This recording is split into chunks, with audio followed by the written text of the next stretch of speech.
Great pleasure to join you today for the official opening of the 7th Annual Devolution Conference held here in this wonderful county of Makueni.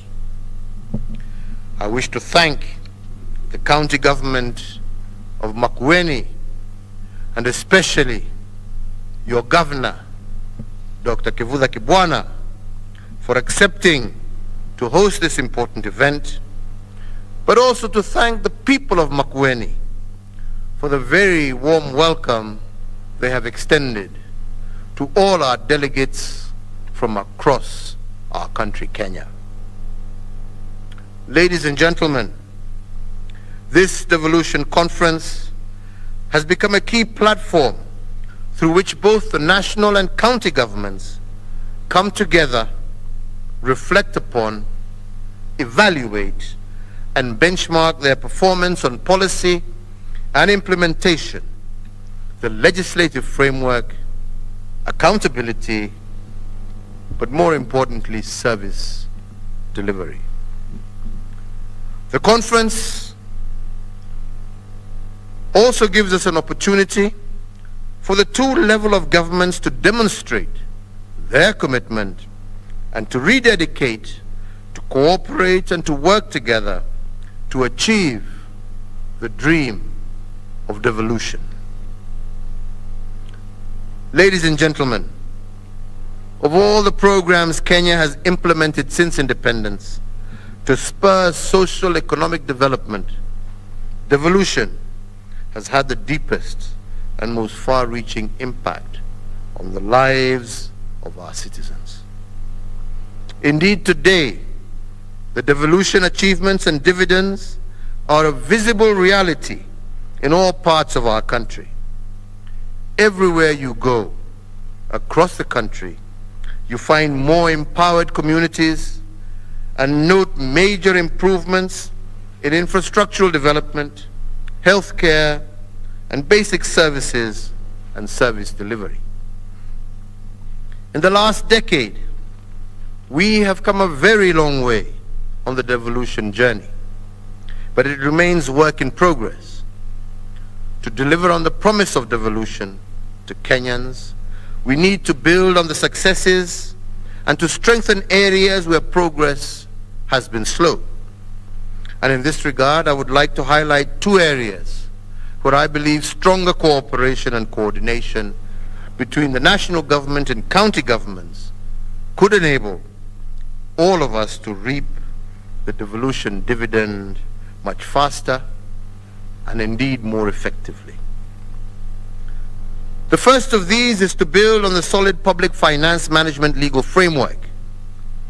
We have to ensure that the distribution of resources between and within regions is more equitable and to focus more sharply on getting better value for the monies that we spend.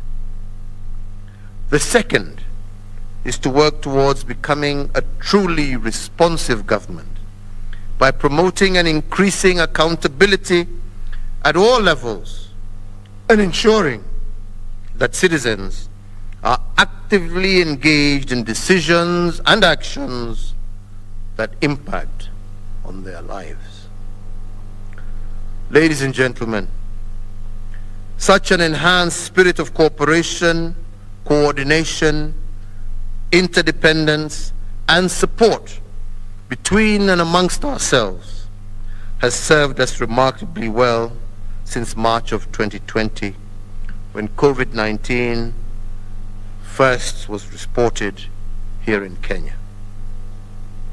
The two levels of government swiftly came together, and we forged a formidable alliance with our private sector, our development partners, faith-based institutions, and we formulated a comprehensive action plan to win the war against the pandemic. And as these efforts included the nationwide vaccination campaign that we now continue, I have no doubt that we shall win this fight. This, fellow leaders, is the approach we should take to tackle new challenges, including our challenge to climate change, the theme of our conference this year. So, ladies and gentlemen, turning to this, the 7th Annual Devolution Conference, I am delighted to note that the conference theme focuses on climate change, specifically the multi-level governance for climate change. And I further note that the aim is to strengthen subnational governments for them to act on climate change through development of a more robust and focused execution of mitigation and adaptation strategies. Climate change, ladies and gentlemen, is not a future problem, but a present and serious threat to all our counties and to all nations of the world. Climate change poses an existential threat to Kenya, even though our role in precipitating the problem is negligible. We contribute less than 1% of the current greenhouse gas emissions, yet we are the recipients of the bulk of the problem. To understand the gravity of the climate change threat, let us for a moment consider these numbers. Globally, Kenya has been ranked as the 31st most vulnerable country to climate change. Climate change impacts leads to loss of about 3% of our gross domestic product annually. In the last 2 years, we have witnessed the worst locust outbreak in 25 years, which has left about 1 million people food insecure in the entire Horn of Africa region. The rising water levels of the Rift Valley lakes, Lake Victoria, and the Turkwell Gorge Dam have displaced nearly 400,000 people in 13 of our counties and affected biodiversity, including our flamingo population in Lake Nakuru. And as we meet today, about 2.5 million people in 23 counties are facing famine because of drought. So, ladies and gentlemen, recognizing that no single nation can alone manage the challenges of climate change, the world came together and established the United Nations Framework Convention on Climate Change. Kenya is a signatory to the UN Framework Convention and has participated and made significant contributions during the just concluded UN Climate Change Conference in Glasgow, the United Kingdom, which some of you present here today participated in. At the national level, my administration has adopted a comprehensive set of policies, rules, and procedures to address climate change.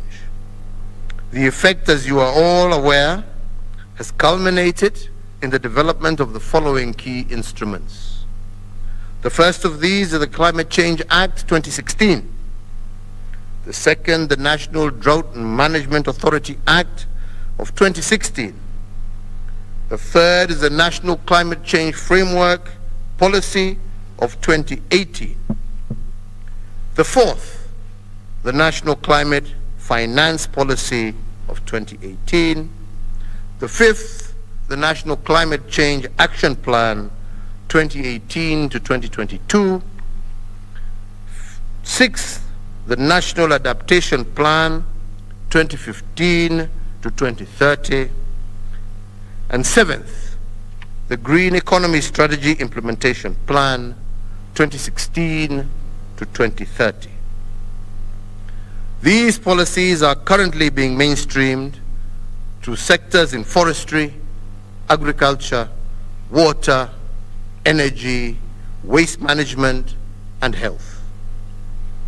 It is important to underscore that since most of these functions are devolved under Schedule 4.2 of the Constitution, it is critical, therefore, that the two levels of government work closely together if we are to execute them effectively.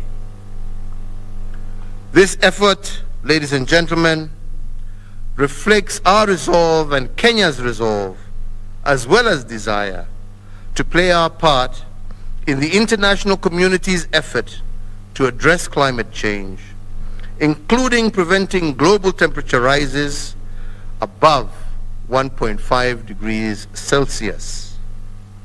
Further, Kenya recently joined the Adaptation Action Coalition and the UN Call for Action on Adaptation and Resilience.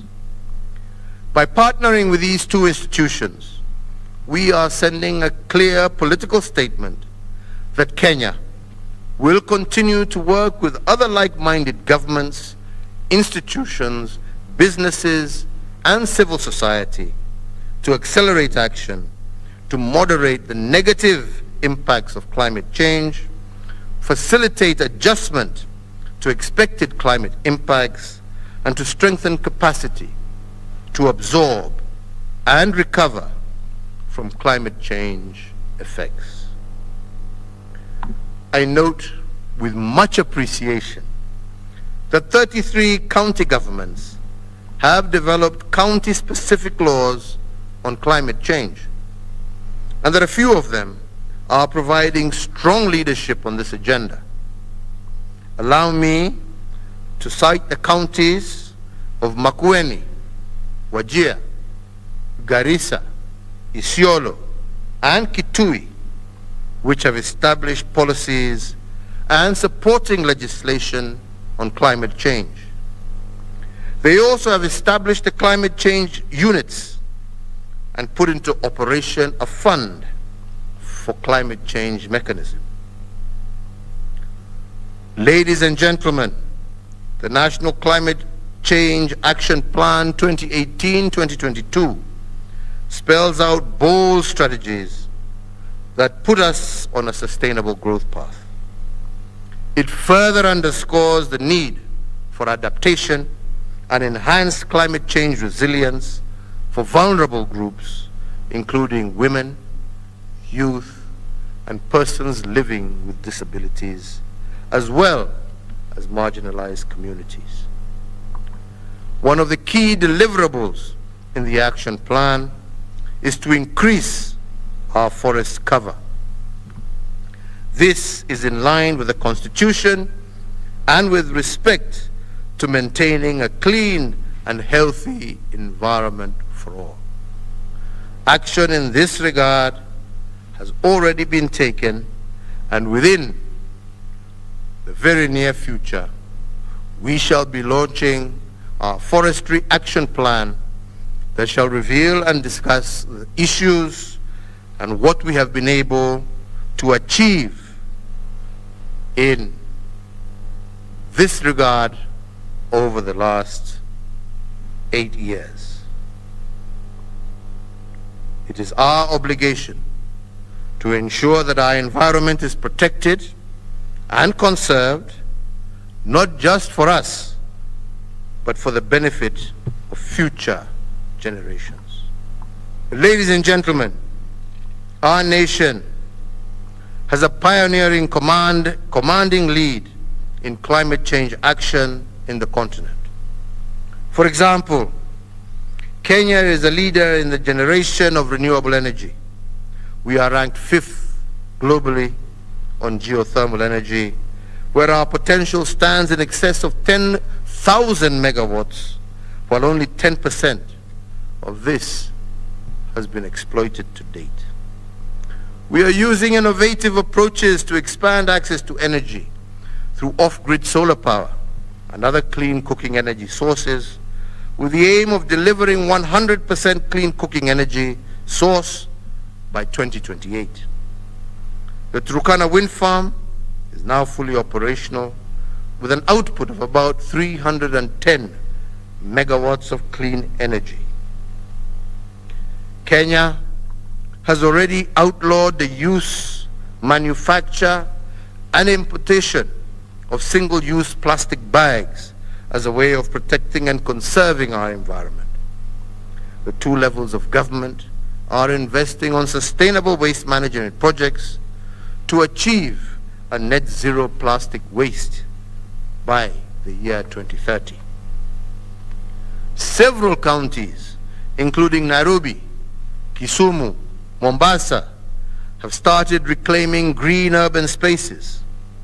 Nairobi has successfully reclaimed Michuki Memorial Park, the National Arboretum, the National City Park, and I also encourage other counties to explore similar opportunities to create urban spaces, urban green spaces for their population. Ladies and gentlemen, in implementing these policies and programs, we require sustainable and substantial financial resources.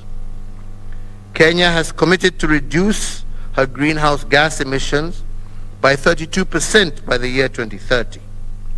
This will cost us in an excess of 6,874 billion Kenya shillings, or 62 billion US dollars. Out of this figure, Kenya will seek to mobilize 13% of this from domestic sources, while we expect to fund the balance of 87% from external resources. We are indeed hopeful that, unlike previous conferences, the Glasgow Climate Change Conference, COP26, will deliver on funding commitments which we will attract into a green climate fund. We will seek to attract green investments such as electric border borders that we launched last week, and to tap into innovative financing such as blended financing to de-risk private investment. These investments will open new avenues for green manufacturing and clean job opportunities. Ladies and gentlemen, we have a strong policy and institutional framework for the two levels of government to work together to adopt and adapt to climate change and reduce the threat that it currently poses to our nation. Going forward, we need to strengthen collaboration and coordination on, amongst other things, first, leveraging on digital technologies to provide real-time climate-related data and information to our farmers and other stakeholders. Secondly, raising awareness and building capacity, especially on adaptation, with a particular focus on women, who are at the heart of our crop and livestock production and who also are the most affected by the adverse climate change. The third is sharing information and good practice examples on mitigation and adaptation. Such examples include climate resilient projects such as mangrove restoration in Ganzi at the coast, the Masui rock catchment, and the Gaindavia Sand Dam in Makueni County, and Kina Livestock Laboratory in Isiolo County.